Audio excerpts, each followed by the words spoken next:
I'm Ryan Meredith with Access Systems. I'm the personal account representative for Crete Schools, and I'm here today to introduce to you the Toshiba eStudio MFP systems that the school system will be using this year.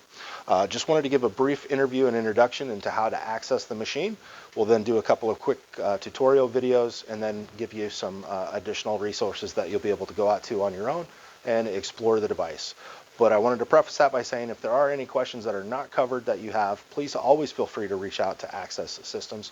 There are 3 ways that you can reach out to us. All of them would be located right here on the sticker that's located on any of the MFP devices. The first is to give us a call via our 800 number, where a live person will always answer the phone and connect you with the proper resource.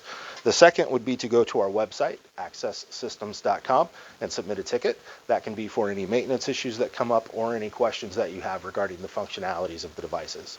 And then lastly, you can submit a ticket to copy or service at access.com via email, and somebody should respond to you within about a 2-hour time frame at the very most. So something that's new for the Crete school system this year and the MFP devices is the paper cut feature that will allow you to log into the device. A few advantages to paper cut.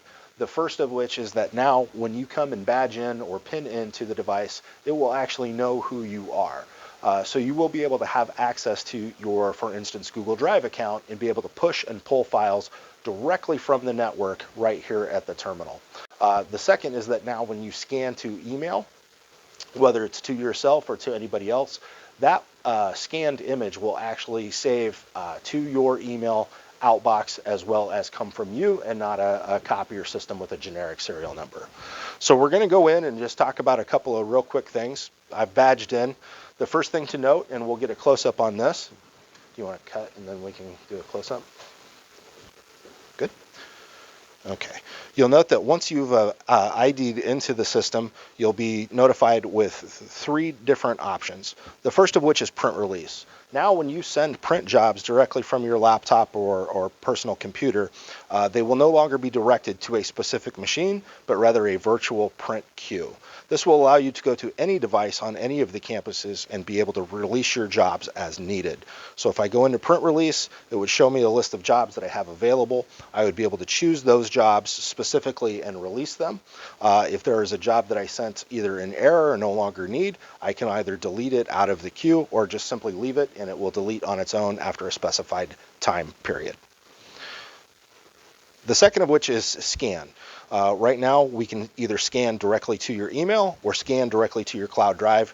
We will be following that up with a feature where you will be able to pull your scanned images and files off of drive directly and print to the terminal. The last of which is to access the device.